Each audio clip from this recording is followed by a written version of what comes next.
Good evening, everybody, and welcome to another edition of Motor Mouth and Wild Bill Winners. And Bill, how you doing tonight? I'm doing great, Scott. How are you? I'm doing great. Thank you for asking. All right, Bill, we're going to do something a little different than we normally do. We're going to talk about a multiple of sports subjects, okay? So we'll lead off with your observations of Super Bowl 54. Well, I thought it was a great game. Thought San Francisco played well enough going into the fourth quarter to win the game. Unfortunately, they got a couple of 3-and-outs in the fourth quarter, and Kansas City grabbed the momentum and did what Mahomes has been doing the last 3 or 4 games and won the Super Bowl, so it was fun to watch. Now, I understand that Coach Shanahan didn't take a timeout where he probably could have. Explained to me a little bit about that strategy. You mean just before the half? Correct. I didn't see any problem with it, to be honest with you. Okay, fair enough. So why did the 49ers melt down at the end when the game was in their grasp? Well, I don't know if they melt down. I just think that they played really, really well on defense. I think the offense in the fourth quarter, they got away from doing what they were doing and went to the passing game a little bit more. They should have put the ball on the ground and tried to get a couple of first downs and play keep away, but unfortunately they didn't do that. And you got to give the props to Kansas City. They made the plays in the fourth quarter on defense that they needed to make. Do you find that in big games that teams tend to go away from what got them there? I think rookie young coaches, yeah. Older coaches know to stick in there and grind it out. I remember last year in the Super Bowl, the Patriots were in the playoffs last year. The Patriots were in a situation where it looked like they were going to have to pass, and they kept sticking to the run. And they pulled the game out, and that was just a more experienced coach. It is what it is. Well, I guess a very good story is the fact that Andy Reid finally gets his championship. Been in the league a long time, came close in Jacksonville when the Eagles lost to the Patriots. But you know what?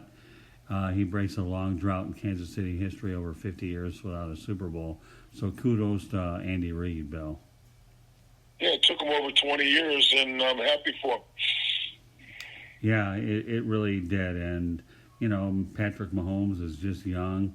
I believe he's the youngest quarterback to ever win the Super Bowl, and he's the first quarterback from the state of Texas to do so. So you can only imagine what the upside is for Patrick. Well, we'll see. I'm not the type of guy that's going to start screaming dynasty and all that, but all the pieces are in place. But it's tough to repeat.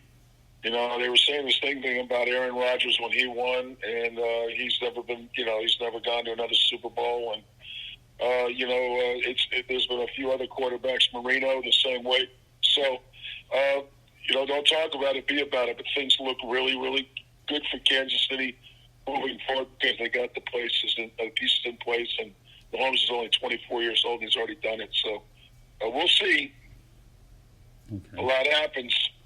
Well, I was actually happy that Terrell Suggs ended up getting a ring, knowing full well he got one with the Ravens, and he probably helped their defense down the stretch. He wanted to go to Baltimore, but he was talked into going to Kansas City, and I guess Mr. Suggs is definitely happy he made that decision to go to the Show Me State. Well, T-Sizzle, I love it. I absolutely love it. Made the right move, and, got lucky and won another Super Bowl, so good for him. Okay, let's go on to the President of the United States, who went ahead and congratulated the Chiefs in the great state of Kansas on a Super Bowl win. It sounds like Mr. Trump, needs a geography lesson, knowing that the Chiefs reside in the state of Missouri. Yes, saying Kansas City and Kansas is not the smartest move in the world. But quite frankly, I'm willing to give the guy a little bit of a break. He recognizes there 10 minutes after he tweeted it and corrected it. But that's all the media need to do to pounce on something. But if that's the least of his, it's kind of I consider to be just a small mistake. Probably a minor detail, but people are overreacting and running with it, and they're gonna make a bigger deal out of it than it really is. That's the media. Right. Anything to generate a story. Me, I'm willing to say, look, people are human. They make mistakes from time to time. I'm sure he knows where it is. He just wasn't thinking and just put that out there. And, he's human. So, I don't think it's that big a deal, but people are making a mountain out of a molehill. Well, I just find it lighthearted and actually humorous, and that's as far as I would go. You're right. Anybody could make that mistake.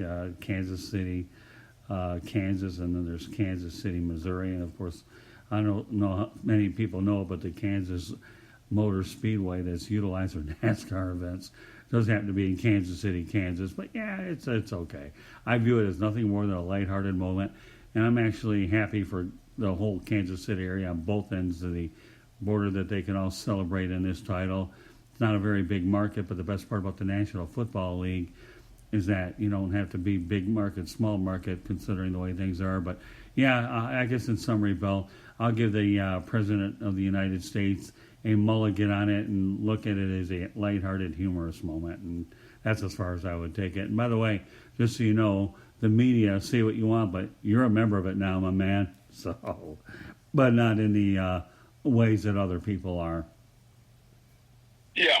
And I think as we move forward, people will find us to be a little bit more objective than the average person, because it seems a lot of people today have their own agenda, not really journalists. They're just trying to put their position across, and it's so. Hopefully, you and I will be a little breath of fresh air.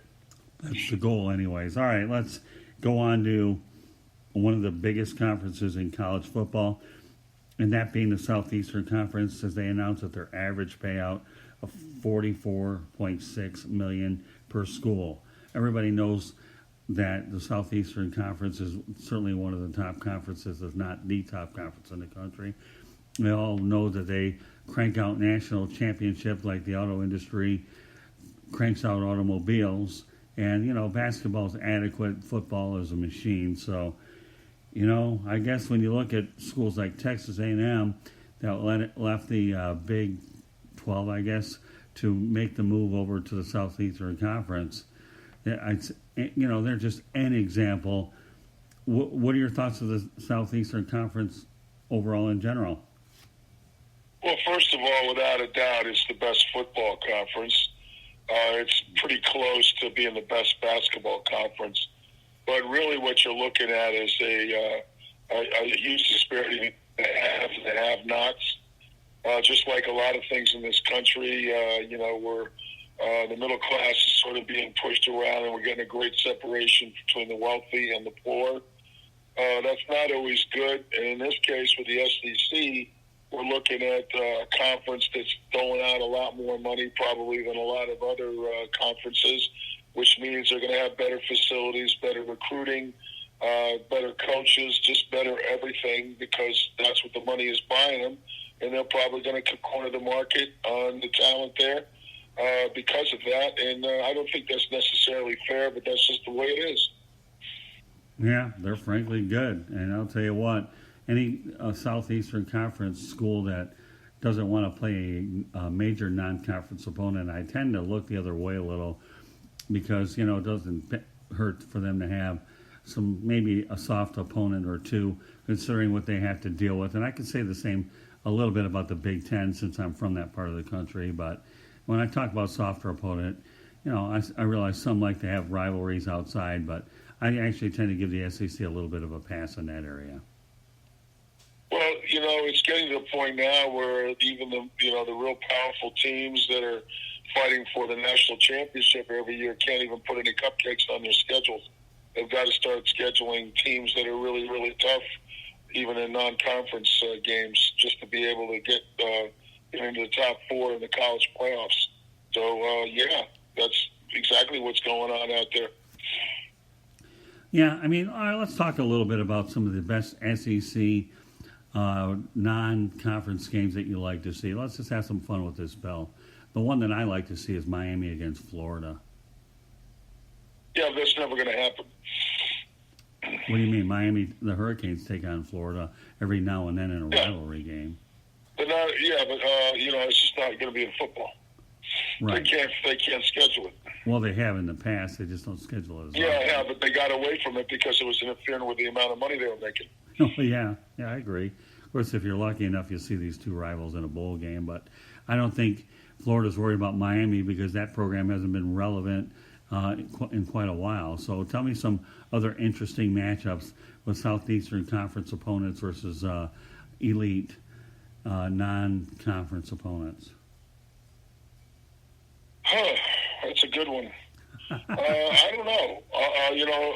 Just off the top of my tongue, let's see. Alabama. I don't know. They'd have to probably schedule somebody a little bit better than normal. Maybe they would play Miami. That would always that'd be a decent non-conference game. Mm-hmm. Maybe one of the other schools in one of the smaller conferences like Boise State, that kind of thing. Schools that are, maybe not in the power conferences like the SEC, but are really good, top tier programs in smaller conferences. Okay, that's fair enough. Tradition seems to be going down, down the toilet relative to economics. It'd be as small as the haves and the have-nots. The have-nots got to go in and play, these huge games, like Georgia Southern playing Alabama, and Georgia Southern playing Florida. They've got to go down there and they need a payday in order to compete. Mm-hmm. So they're the sacrificial lambs. You'd like to see things spread out a little bit more economically so that there are more competitive games rather than these major blowouts of 77-0 because the small market teams have to go into a school like Alabama or Florida to get a payday. The biggest problem Alabama was having was, Lou Saban was telling his kids, stay in the stands. Don't leave after the third quarter. All right, please, please stay in the stadium. All right, so, when you have these kind of mismatches, it's not necessarily a good thing. All right, so hopefully, the stronger teams will play better conferences, better non-conference opponents, and make it more competitive than in the past. But then that leaves the small market teams outside, and it's tough for them. So it'll be somewhere in between. Yeah, Howard. That's what we're gravitating towards. The non-conference games being more competitive. Yeah, Howard Schnellenberger built Florida Atlantic program from the ground up, and he had to schedule a lot of those blowout games. But you know what? He did what he had to do. They had to, obviously, we all know that football is the revenue stream that it has to be in order to support the other programs. And, in fact, I got to give Florida Atlantic credit last year. They had Ohio State, and they competed with them. And, I guess one thing that college football really is missing, but who knows if it will ever happen for a while, is Texas and Texas A&M, two of the bigger schools. But Texas A&M made the moves that they had to make, and it turned out well for them, going to the Southeastern Conference, as the revenues indicate. So, in fact, I remember meeting one of our cohorts, Xavier McKnight, when Savannah State University got blown out by Miami by that 77-0 score. But meanwhile, I found a young kid who's going to go on to be one fine broadcaster. So it's pretty interesting. All right, let's stay in your neck of the woods, Bill, and talk about Houston Rockets owner Tillman Fertitta. He's trying to shed salary. What do you think is going on with the Rockets? I know that Mike D'Antoni is really on basically down to a year or two to see whether he can get that team playing to elite status. And I have a feeling he may be a lame duck coach. But talk to me about the Rockets situation. Well, what they're moving right now is trying to move Capella for a first-round draft pick and maybe another player, and they need a wingman on the outside. So they're probably going to be one of the smaller teams in the NBA. And they're going to, trade Capella. It looks like it's either Boston or Atlanta. There's going to be some movement between those two teams to get the Rockets. They might be looking at a three-way trade. Get the Rockets a big man that can shoot, a wingman that can shoot. So, I don't know about the salary dump, but I do think that they're restructuring their team maybe to be a little better defensively and make a better run in the playoffs than what they're showing right now. Okay, well, that's true. I mean, they brought in, they obviously had James Harden to go along with Russell Westbrook. How's that tandem working out for the Rockets? It's okay. It's tough when the both of them are on the same floor, but they play good team ball, and I think they started to realize that maybe they need to restructure their team, and Capella's going to be the guy that's going to go because he's a valuable commodity, and they can get a first-round draft pick and get what they need to be able to improve where they're at right now. And that's what Daryl Morey does. He blows up rosters. I don't know about, a salary dump. Fertitta's a big-time spender, but I also know that he's not into long-term contracts. He's into production, and he's always trying to upgrade whatever he has. In this case, I think that's the move that the front office wants to make. But, as far as the money, I don't think the money's the issue. I think it's how they spend the money. Yeah, and let's examine these two words carefully, Bill. Shed salary, to me, is different than a complete fire sale or a money dump. And that kind of correlates with what you're talking about, Bill. Shed salary, no fire sale, reinvest it somewhere else. So I'm with you there. Let's talk about. They're not doing what the Marlins did, and, right. They want to be competitive, and I guess according to their coach, what they need right now, they're going to have to sacrifice one of their better players on the boards to get better shooting. And they've got a good overall team with good depth, so that's probably what the front office is doing. Okay. Let's talk about the other team that resides in Houston. The Houston Astros hired Dusty Baker, and I think that was a really good hire for the Astros. You have a 70-year-old guy that's old school. And in fact, if anything, Bill, the right word for it would be a safe hire. Yeah, I believe he's on a one-year contract. With a team so really, he's 70 years of age. He's been around, seen it all, done it all, got the T-shirt. So he'll be a calming influence. And basically, I think that the headlines out here in the Chronicle says they're going to have a meeting. They're going to talk about it, and then they're going to flush it. All right, and, I think that there's a little bit of an overreaction in the media regarding this with the garbage can lids. I think we're looking at 1,100, banging of garbage can lids to tell you whether or not, what pitch it is, and then the guys have to execute. So, when you really crunch the numbers, I think it's a relatively small factor, but you have the integrity of the game. You got a couple of teams that probably, like the Dodgers, really are upset with what it is because they had a couple of their really good pitchers, particularly Kershaw, get rocked, and they think that's a major reason for why he got rocked. So, when you have a product, you have to clean house, all right? And I think the best way to do that is to bring in a guy who has not been raised on analytics, is an older manager who's been around for a long time that the players can respect and can handle this kind of situation because he's had other things like Bonds and other guys during the course of his managerial career. And I think, that's a good fit for the Astros so they can focus on playing baseball. But he's under a lot of pressure. He's got to get to the World Series. He's probably not going to be brought back as manager. Yeah, I think it's a one-year. There's a little bit of a give and take here. I think it's a one-year deal, Bill, with a club with an option, and I think that's what you're going to get out of Baker's 2 years max, anyhow, until they can find a guy. But hey, you know what though?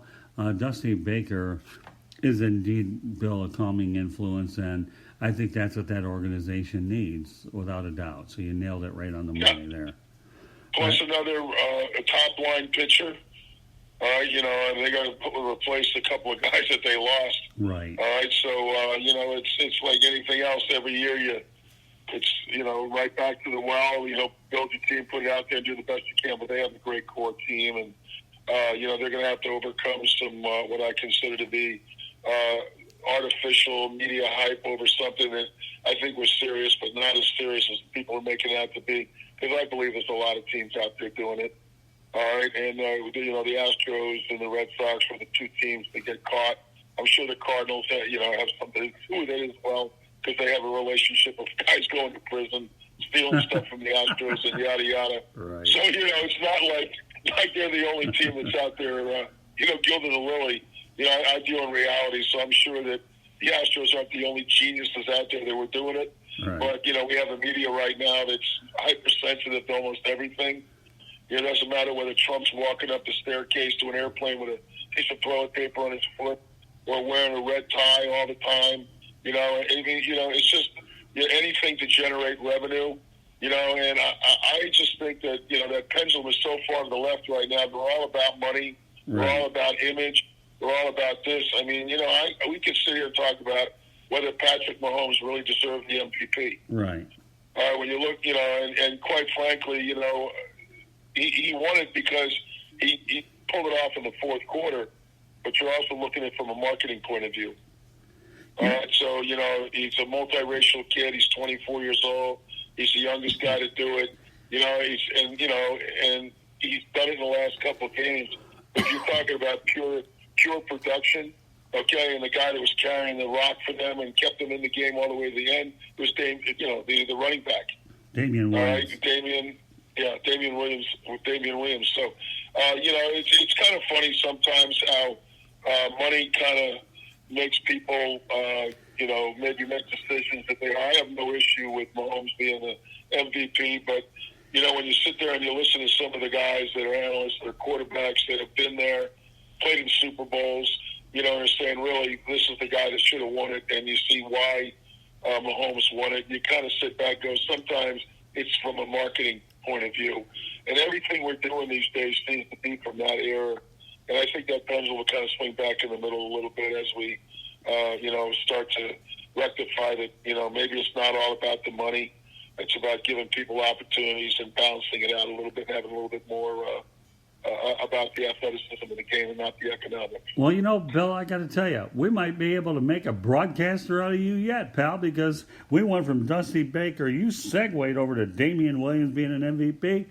My goodness, folks, we're going to make a broadcaster out of Bill Winters. After all, I want to incorporate a couple of things about the Astros, if I may, and I think it's on a very lighthearted note. Did you know that there were 12 commandments and not 10? Elaborate. Yeah, I was waiting for you to elaborate. Thou shalt not get caught, and thou shalt not overpay. And when we talk about the cheating thing, then we got to make sure thou shalt not get caught, and too many of them are doing it. But so I had no choice but to throw that in. You made it so easy. And thou shalt not overpay. What can I tell you, Mr. Winters? Thou shalt get a bang for the buck. Oh, you bet, my man. So, all right, one more thing we'll talk about, and then we'll be able to give you a few prompts on your own, okay? Is Tom Brady on the move? And from what I've heard, the Chargers and the Raiders are the two teams that would pursue him if New England doesn't go ahead and sign him. And now I know from what I've heard, the Patriots are going to probably offer him over $30 million to stay. So, indeed, as we've talked about in another broadcast, Bill, no hometown discounts, but I think the Raiders intrigue me because they're moving into their new stadium in Las Vegas, and the Chargers would make sense because they're moving into the new stadium in Inglewood, and they certainly need to find a way to put fannies in the stands in both cases. So the floor is yours on Tom Brady. Is he staying in New England or is he headed to the West Coast? All right, my personal gut instinct tells me he's going to stay in New England. I think he'd be foolish to go anywhere else. They've built the Crafts don't want to lose him. All right, he deserves to get paid because he's been really kind of taking pay cuts over the course of his career because he was smart enough to realize that, if I make all the money, then they're not going to have enough around me. So now it's time to get paid. So it's, and his contract's up. So, he's going to look around and shop the market. But I don't really see the teams that we could possibly be when I heard about the 49ers. Okay, because he's from California and everything. That's not going to happen because of his age. Right. Okay, and his relationship with Garoppolo. Okay? Age has a lot to do with it. The Raiders, yeah, but that's just because they need some hype for Las Vegas. Right. But I can't see him playing for the Raiders because they'll be carried out in a body bag because they're, a 500 team, and they need a lot of pieces. San Diego, yeah, I can see his wife, Giselle, model, wanting to be out there. But the reality of it is, when you really crunch the numbers, he's 42 years old. He's got a good team around him. He wants to see, what's out there because he keeps his name, out there. And I think the Crafts are going to give him what he needs. And he'll be right back to where he belongs. with the New England Patriots, and they'll go out and get them some pieces, and they'll be a respectable ball club. Well, 'Cause Bill.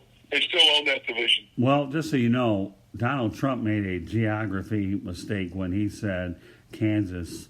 Okay, you just made one with the Chargers that a lot of people do, and you said San Diego. It's Los Angeles, my friend. Inglewood. As far as I'm concerned, they'll always be the San Diego Chargers. Well, then, you know what? Even though they play in Los Angeles. All right, so my bad. Okay, but you're exactly right, Scott. Yeah, but I don't see them playing out, in Los Angeles out there either. That team, that organization has never won and will never win. Okay, and that's just the way it is. That's why Eli Manning didn't want to play. I know. I was thinking the same thing, man. GMTA, great minds think alike. You're right. Eli Manning didn't want no part of the Chargers, and obviously it looks like Philip Rivers may not want any part of them either after this free agency. I have a feeling that Mr. Rivers is going to go somewhere else. In fact, you know what? We'll close the show on this note, Bill. All right, now that we're talking about quarterbacks, where do you think that Philip Rivers probably might end up going should he decide not to stay with the Chargers, which I think now appears to become inevitable? It's a good question. I try to ask good ones, Bill. Yes. It depends on the draft and who gets what. Going down there, Miami could be an option. But I think they're going to use him as he's going to take a cut and pay. And I think he's going to be the kind of guy that's going to be a quality backup, sort of like what Don Strock was. Right. But they'll go with a younger quarterback. So Miami might do something like that. That's one opportunity. I can't really think of any other places that would want Philip Rivers because of his age and the way he's playing right now. There's only but maybe Miami. No, actually, what do you think, Scott? What I think, can't really think of anything. Yeah, I think Miami's really happy with Ryan Fitzpatrick, but you're not far away. If you take I-75 4 hours up to Tampa, your old neck of the woods, I could see the Buccaneers taking Rivers and wondering what they're going to do with Jameis Winston, because I don't think Jameis Winston is going to get the money that he thinks. I really don't. Well, I'll tell you, I wouldn't do it if I was a Buccaneer organization because of his age. You have to build a young team. Right. And, what I would tell Jameis this, okay, in all seriousness. You got to produce, and we're going to give you a running game. Right. You give you a running game, maybe you won't throw so many picks. But we're also going to bring somebody in, and you're going to compete for your spot. All right, and so a guy like Philip Rivers might be a guy that might be able to do it. I don't know. But both those guys are going to take pay cuts because they're not going to get the money they want. Oh, no and question. These guys are at the point right now whether they're going to take pay cuts. So it's going to be up to them where they wind up. No question about it. All right, let's wrap it up by saying that you will be on tomorrow's edition of the Sports Exchange. We'll get into, we'll talk about what you're going to mention then. But meanwhile, you got about another minute and a half to go. So, Bill, as we always do toward the end of the broadcast, why don't you talk about your YouTube channel, your book, and then we can wrap up the broadcast for tonight. Well, I'd like people to go to my website, billwinters.biz, and you can see, you can order my book, which I think is a good read. The Princeton Sprint football team read it, and they thought it was a good read. I'm a little shy about it, but I think it's a good $20 that you would enjoy reading. You can also go to my Facebook page. Posted some pictures there that are kind of online with what we talk about on our show. And you just find me through Bill Winters' Facebook. And then you can also go to my YouTube channel, and the easiest way to subscribe to my YouTube channel is to go to Bill Winters and type in the word football. You'll see a purple circle that comes up with me wearing a Nike hat. Just hit subscribe. And grow with us, because I think in the end we will be very, very competitive with the big boys up there. And I'm looking forward to that, because I'm the real-life Rocky Balboa. Oh, really? So what does that make me? You're my manager, and you are the guy who puts the bouts together. So it's a team effort. Well, I guess I'll just say... You're not Mickey. You're not Mickey. You're Mickey's boss. Oh, all right. Now that's interesting. We're going to have to get some graphics people on this one, Bill. For some crazy reason, that has a really nice, really ring to it. So if I'm Mickey's boss, it's all right. But all I know is my student here, Mr. Winters, is coming along very nicely, and as time goes on, we'll continue to get this right. So, meanwhile, Bill, I want to thank you very much. I have a quick trivia question for you. Go ahead. The guy that played Apollo Creed, what pro football team did he play for? I believe didn't he play for the Jets? Played for the BC Lions in the Canadian League. Well, all right. I thought he played. I remember the BC Lions, but didn't he? Wasn't he with the Jets?